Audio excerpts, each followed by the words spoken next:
to make an assertion or comment, if you will, and it's this. Defining atheism as lacking belief in God is ridiculous for three reasons.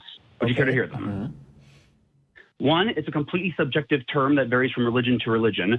Two, it's a negative philosophy, and negative philosophies don't exist.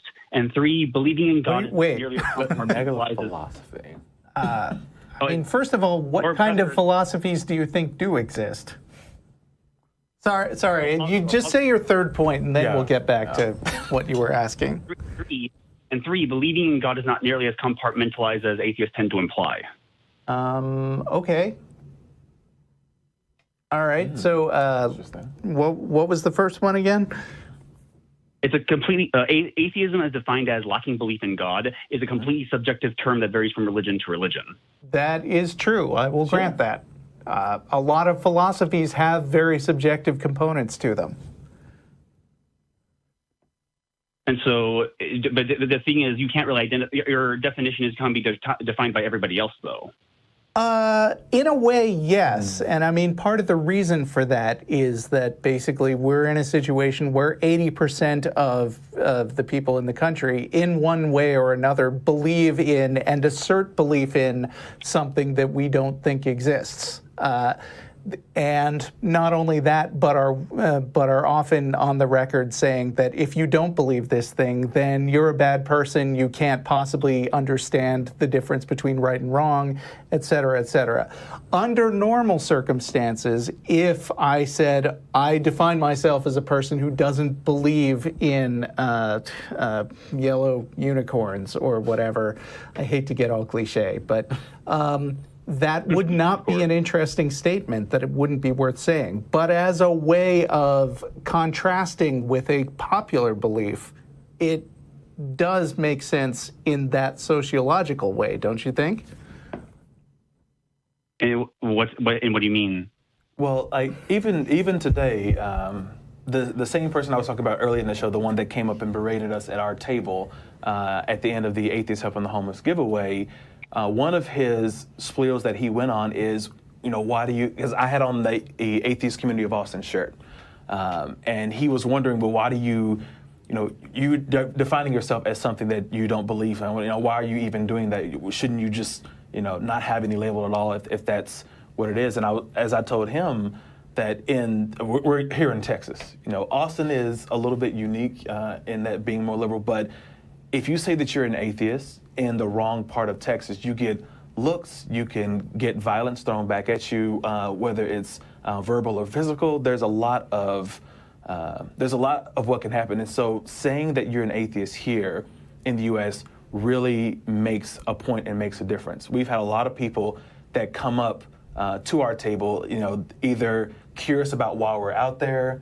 If we were a church group, no one would come up to our table and say, hey, so why are y'all here? That type of thing. But because we're atheists and that name is out there, then they're curious as to, well, why are you here helping people? And so it does make a difference, and it does have an impact here. If we were in a predominantly atheist society where a lot of people didn't have a belief in a deity, I don't think that a lot of people would even take the time to identify as atheists. But here it is not the case, as Russell was talking about. It really makes a difference in the way people treat you, the way that they look at you, and the preconceived notions that come with it can affect you in your job, in your life, in your running for political office. It can have severe detrimental effects. So it's a large component here. Let me give a slightly less charged example. At the beginning of the show, I mentioned we were both willing to be here because we don't care that the Super Bowl is on. A lot of people might say that's not even worth mentioning, but because the Super Bowl is a giant national event that's happening right now, a lot of people might be surprised that I'm not watching the Super Bowl. Nobody would be surprised if I said, I haven't seen Westworld. I hear it's a cool show, and I haven't seen it, but I think more people haven't seen Westworld than have, so that's not an interesting statement. Saying, I don't care about the Super Bowl, again, no problem with people who do like football, sure. But but that makes me something of an oddity in some cultures, and it's a worthy point to bring up, like atheism. So atheism isn't actually a position, it's simply the negation of someone else's position. Not necessarily, I mean, correct. It's a definition more so than anything else. Yeah, definitionally, the notion of atheism is not necessarily a whole basket of positions. Now, in practice, are there a lot of common themes that atheists tend to sort of congregate around and discuss? Yeah, a lot of them are really interested in science. A lot of them are really interested in the separation of church and state, or maybe the specific ways that oppressive religions hold people down. Lots of atheists talk about like the problem of fanatical Muslim terrorism.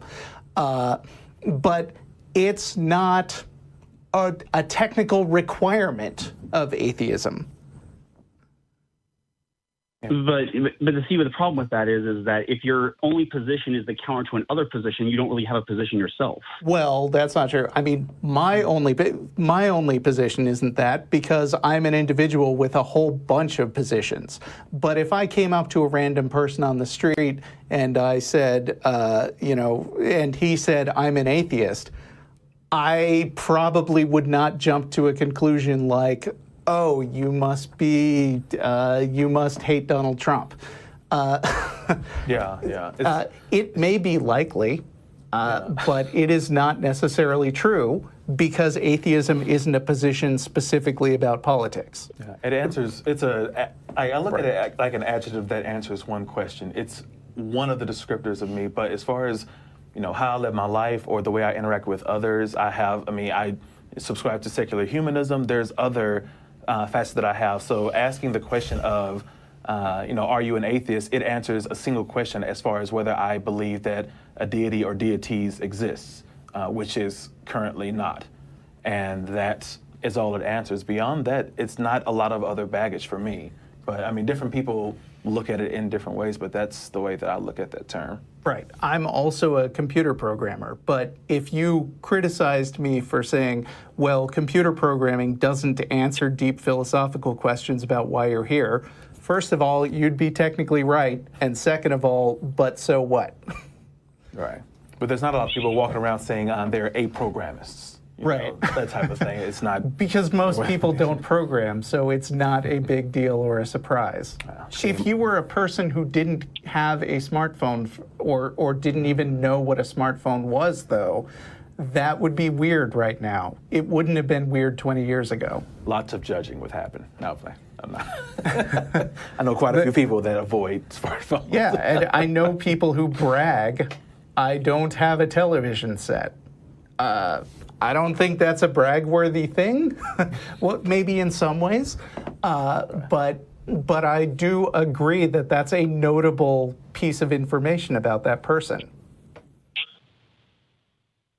Well, actually, what was said earlier before actually connects to the third point, which is believing in God is not simply what you do in one particular dimension, because God is a multifaceted concept that touches on every other topic. Mm-hmm.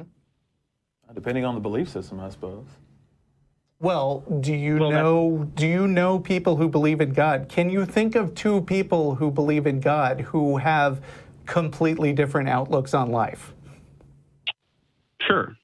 Yeah, so I can think of lots of atheists who have wildly different opinions from me. It is true that atheism is one dimension which feeds into your opinions about other things, but does it fully define it? Not really. And neither does belief in God. But that's the thing, though, because I was going to get the point, because you're saying that your atheism doesn't actually inform those other positions. Does atheism inform anything? It does. Anything, it doesn't really have a connection to anything. I'm not saying it doesn't have any connection to anything. I'm just saying that it is not as all-encompassing as you seem to want me to say it is. Well, that's why I'm asserting that defining atheism as a lack of belief doesn't make any sense.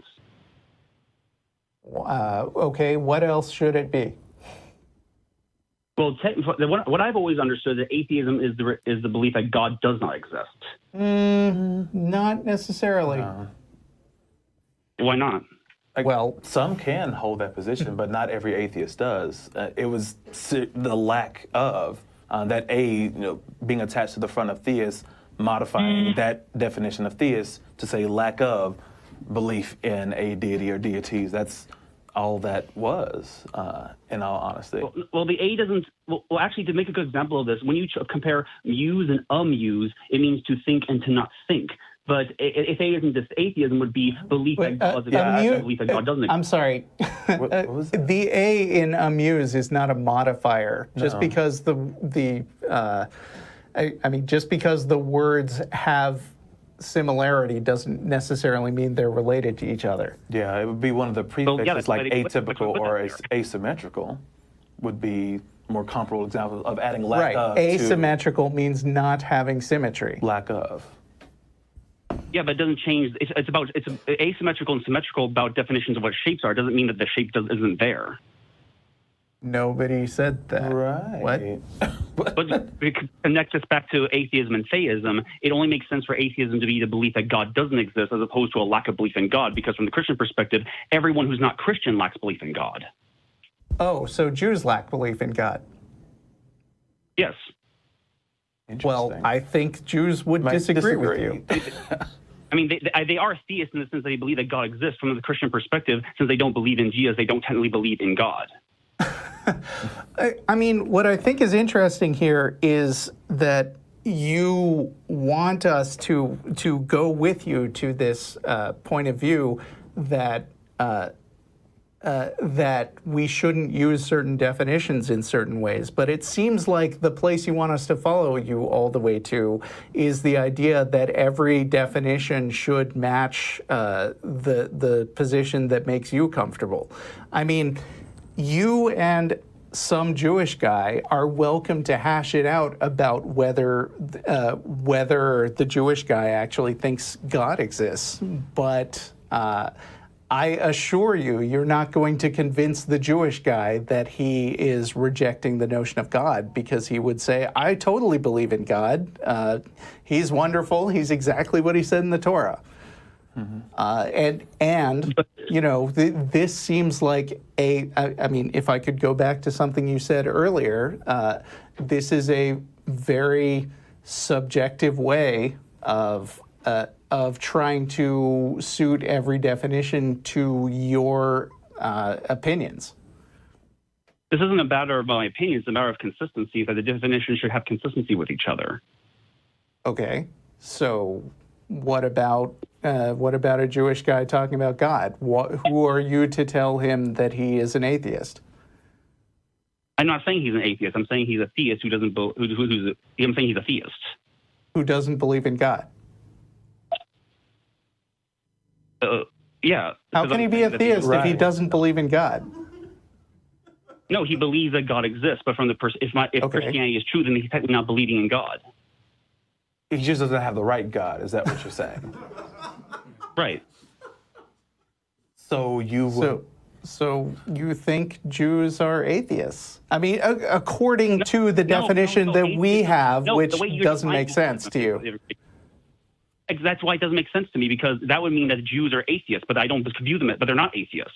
You're right. They're not, because not everybody agrees with your definition about what God is. And it's weird for me to be in the position of trying to stand up for people with different religions, but I think maybe you're just being a little too narrow in what you want words to mean, and you don't get to decide for everybody. But the words have to make. You agree that definitions should make sense and connect with others, don't they? Well, sure. But if there's a person who just refuses to work to understand the meaning of something, I don't think it's everybody's job to try to make things palatable to everybody. But shouldn't you try to pursue meanings that actually are connected to reality or have a greater context than just your subjective terms? I think the larger issue would be just making sure that everyone that's having a conversation understands the position of another. And so if you feel that you can't use atheism, or that you would rather not use atheism or you don't understand it, then it may behoove you to just ask the person what it is they actually believe in. Right, because words ultimately are symbols. I mean, words don't have any objective meaning. A word in English could have exactly the same sounds as a word in Korean, but in Korean, the words that I'm saying might be incredibly offensive and describe some extremely obscene act. Words are invented and used by people. And if you are having trouble with the way somebody is using a word, I think the right thing to do at that point is ask, what are you trying to say? Tell me in another way. Because I think that getting hung up on what word people use for a specific concept, to me, that's less important than trying to understand what they really think.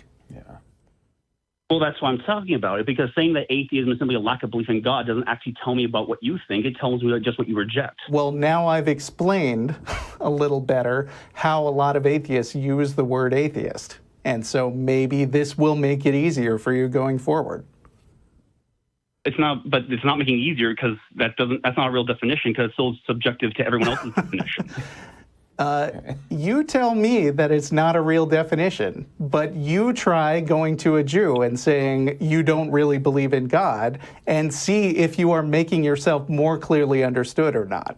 I mean, this ultimately comes down to whether you're willing to understand and listen to what people are trying to tell you. Well, I understand what his position would be. His position would be that he does believe in God, but he should rightfully say that I don't believe in God because I don't believe in the true God. But I don't think he does say that. And I don't think a lot of Christians, I mean, a lot of Christians will even say that Muslims believe in the same God in a way, which I'm not going to get into because this call has already gone on a while. But, I mean, a lot of Christians do think that. Well, yeah, I would say they're wrong, but thank you very much for trying to offer me the definitions. And that's what I'm saying to you about what you think about the word atheism. Thanks anyway, but okay. It didn't help, but thanks anyway. All right, thanks for your call. Yeah, I think, see ya. Yeah, if it's hanging you up so badly that you can't progress in a conversation, then yeah, I would say if you can't get past that, then actually ask another question. Get a better understanding of what someone's position really is. If that label isn't doing it for you, or you can't get past it, then figure out some other way to communicate. That's what it's really trying to do, is making sure that you have effective communication with others. So figure out the best method to do that for you. I'm not sure. Yeah, and I mean, I really don't find it useful to have conversation or really long, drawn-out conversations with people trying to convince them to use one word and not a different word. Like, if somebody tells me I don't use, or I don't think that word, or I think this word means so and so, then sure, maybe I won't use that word around that person because he seems to be deliberately misunderstanding me. But that doesn't mean that the word in general is not helpful in communicating a certain concept. Especially with other people that actually understand it, the way that you have. But anyway. Right.